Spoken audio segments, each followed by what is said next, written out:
Hello बच्चों आज हम कराने जा रहे हैं मुक्त इलेक्ट्रॉनों की धनायनों से लड़ाई। आज के लेक्चर में हम समझाएंगे कि जब मुक्त इलेक्ट्रॉन किसी चालक तार में गति करते हैं तो वे किस प्रकार से व्यवहार करते हैं, धनायनों के साथ उनका क्या रिएक्ट रहता है, धनायनों से किस प्रकार टक्कर पे टक्कर मारते हैं और कैसे चलते हैं। ठीक है बच्चों, तो आज का हमारा जो वीडियो है चैप्टर नंबर 5 का लेक्चर नंबर 2 है। ठीक है बच्चों, इससे पहले लेक्चर में मैंने आपको वैद्युत धारा पढ़ाया था और वैद्युत धारा को फॉर्मूले की सहायता से डिफाइन करना सिखाया था और उसके बाद मैंने धारा घनत्व भी पढ़ा दिया था। धारा घनत्व को भी मैंने फॉर्मूले की सहायता से डिफाइन करना सिखाया था। आज के लेक्चर में हम पढ़ेंगे धातुओं में विद्युत चालन। ठीक है, धात्विय तार में जब विद्युत प्रवाहित होती है तो वह विद्युत प्रवाह कैसे होता है उसके बारे में मैं आज आपको पढ़ाने जा रहा हूं। तो my name is Shivam Chauhan और मैं अपने YouTube channel Shivam physics classes पर आपका बहुत बहुत स्वागत करता हूं। बच्चों आइए स्टार्ट करते हैं। देखिए, धातुओं में वैद्युत चालन। बच्चों, धातुओं के अंदर जो विद्युत चालन होता है वो होता है मुक्त इलेक्ट्रॉनों के द्वारा। अब यहां पर बात आती है कि मुक्त इलेक्ट्रॉन्स क्या होते हैं। पहले ये आपको पता होना चाहिए। देखिए, आपको पहले भी बता चुका हूं कि कोई भी पदार्थ है वो छोटे छोटे कणों से मिलकर बना है। इन कणों को हम बोलते हैं परमाणु और परमाणु के केंद्र पर होता है नाभिक और नाभिक में होते हैं प्रोटॉन और न्यूट्रॉन मूल रूप से, और उसके चारों ओर चक्कर लगाते हैं इलेक्ट्रॉन। कई बार बता चुका हूं मैं ये बात आपको। देखिए, ऐसे होता है, ये नाभिक होता है और नाभिक के चारों ओर यहां पर इलेक्ट्रॉन चक्कर लगाते हैं। अब ध्यान दीजिए बच्चों, इसमें भी कुछ बात है। देखिए, जो इलेक्ट्रॉन नाभिक के पास वाली कक्षा में चक्कर लगाते हैं, जो इलेक्ट्रॉन नाभिक के पास वाली कक्षा में चक्कर लगाते हैं वे नाभिक के साथ मजबूती से बंधे होते हैं, उन पर ज्यादा मात्रा में बल लग रहा है, अर्थात इन इलेक्ट्रॉनों को किसी भी विधि से इस धात्विय पदार्थ से अलग नहीं कर सकते। क्यों? क्योंकि ये धात्विय पदार्थ के परमाणु के नाभिक के साथ जो बल है इसका वो परबल बल लग रहा है, तो ये मजबूती से बंधा हुआ है। ठीक है बच्चों, अब जो इलेक्ट्रॉन्स बाहर वाली कक्षाओं में रहते हैं, ये वाले इलेक्ट्रॉन, ये इस पदार्थ को हल्का सा रगड़ने पर ही, अगर हम इसे किसी उचित पदार्थ से रगड़ दें तो ये जो बाहर वाली कक्षा के इलेक्ट्रॉन्स हैं ये अपनी कक्षा को छोड़ देते हैं, और जो इलेक्ट्रॉन अपनी कक्षा को छोड़ देते हैं इन्हीं का नाम पड़ जाता है मुक्त इलेक्ट्रॉन। ठीक है बच्चों, ये वाले इलेक्ट्रॉन जो हल्का सा रगड़ने पर ही धात्विय पदार्थ से अलग हो जाएं क्या कहलाते हैं? मुक्त इलेक्ट्रॉन। तो ये तो बात हो गई मुक्त इलेक्ट्रॉनों के बारे में। और ये वाले जो इलेक्ट्रॉन हैं जो बिल्कुल नाभिक के समीपवर्ती कक्षा में होते हैं उन्हें बोलते हैं बद्ध इलेक्ट्रॉन। ये बंधे हुए हैं तो ये बद्ध इलेक्ट्रॉन कहलाते हैं। ठीक है बच्चों,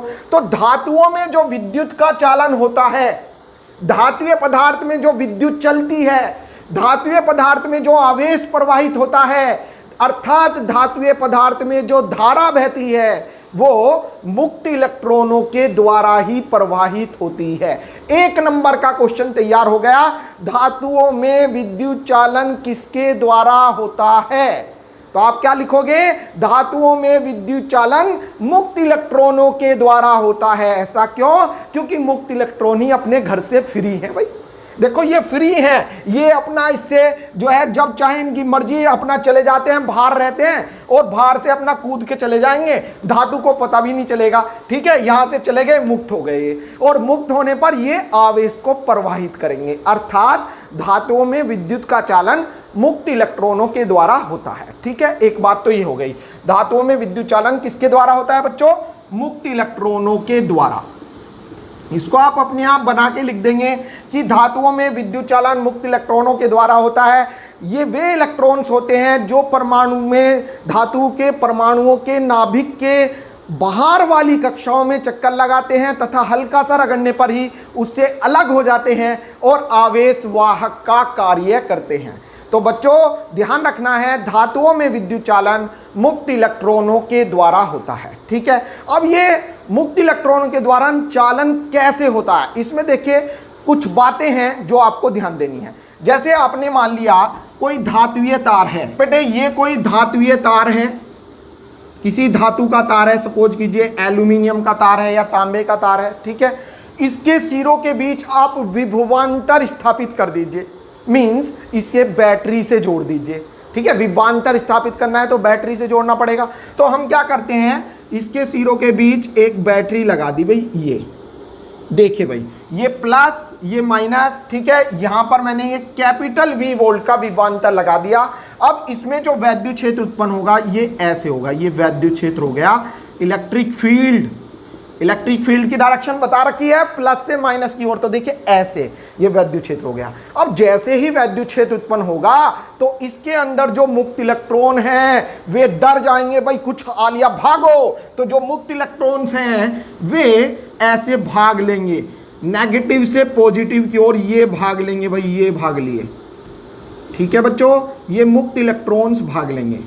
धातु के भीतर कुछ ऐसे भी पार्टिकल्स होते हैं जो अपने स्थान पर स्थिर रहते हैं। उन पार्टिकलों को, उन कणों को बोलते हैं धनावेशित कण। अर्थात इसके भीतर कुछ कण ऐसे भी हैं जो अपनी स्थिति के इधर उधर हल्का फुल्का रोटेट होते हैं, ठीक है बच्चों। तो ये पॉजिटिव पार्टिकल्स हैं, ये अपने स्थान पर ही रहते हैं।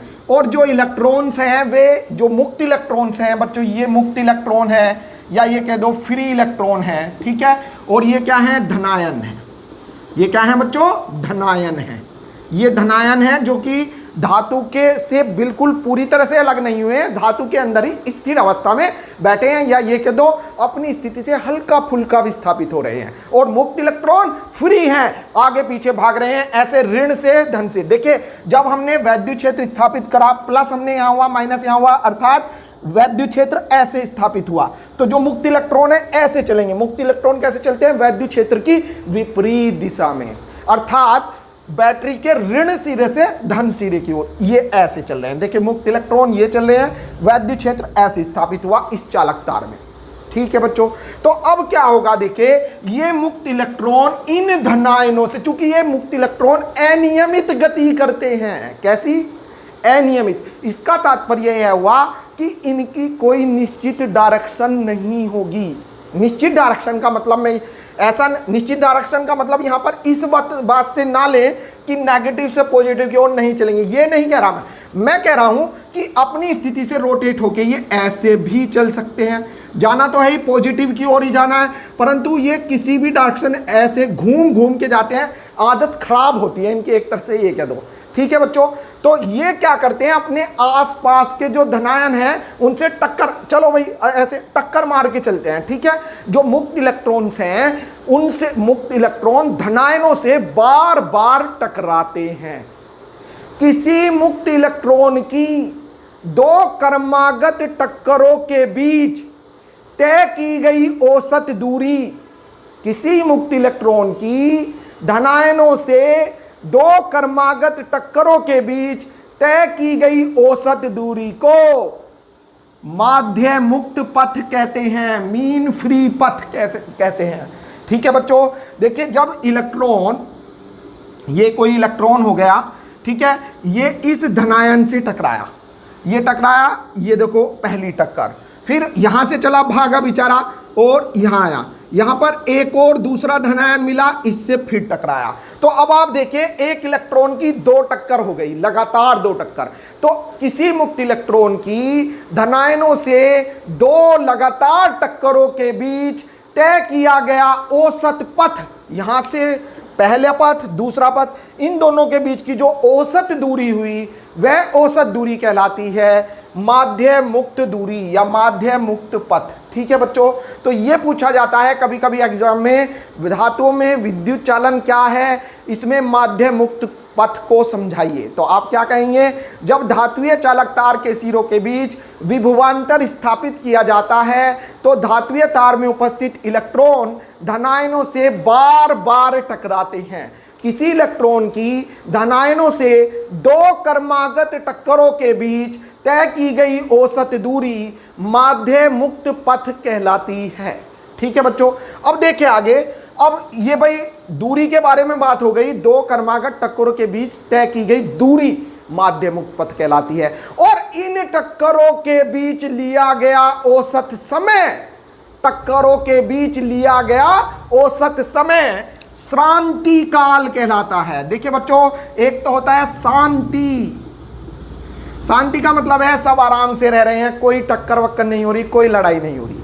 और एक होता है श्रांति, श्रांति मतलब क्या हुआ, शांति में भंग हो गया, लड़ाई हो गई। किसकी लड़ाई हो गई, मुक्त इलेक्ट्रॉनों की लड़ाई हो गई। किससे हो गई, धनायनों से हो गई। तो किसी मुक्त इलेक्ट्रॉन की धनायनों से दो क्रमागत टक्करों के बीच लिया गया औसत समय श्रांति काल कहलाता है। श्रांति काल को टो से रिप्रेजेंट करते हैं। देखिए टो ऐसे बनता है, ये टो।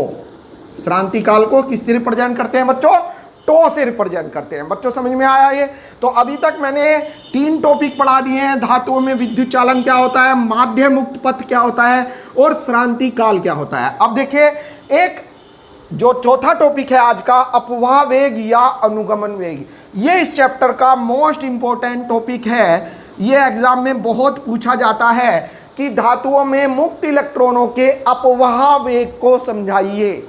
अपवाह वेग या अनुगमन वेग एक ही बात है, इंग्लिश में बोलते हैं इसको drift velocity, represent by v d. देखिए वी लिखा, बेस में लिख दिया मैंने d, v d, drift velocity, drift velocity. ठीक है बच्चों, क्या है ये अनुगमन वेग? अब इसको भी आपको समझने के लिए इसी चित्र का सहारा लेना होगा। अनुगमन वेग को भी आपको यहीं से ही डिफाइन करना है। कैसे करेंगे आप? देखिए, जब किसी चालक तार के सिरों के बीच विभवांतर स्थापित किया जाता है, तो जैसे ही चालक तार का विभवांतर स्थापित करेंगे तो जो इसमें मुक्त इलेक्ट्रॉन हैं वे त्वरित होंगे, त्वरित, क्योंकि उन्हें ऊर्जा मिलेगी, है ना। वी वोल्टेज पर क्या प्राप्त करेंगे, वे एकदम ऊर्जा मिलेगी। और जैसे ही ऊर्जा मिलेगी वे क्या करेंगे, इस ऊर्जा को धनायनों से टक्कर मारेंगे। ठीक है, टक्कर मारने में हरास कर देंगे, समाप्त कर देंगे वो ऊर्जा। तो इस प्रकार क्या होगा, उनकी गति त्वरित नहीं हो पाएगी, मीन्स उनका वेग नहीं बढ़ पाएगा।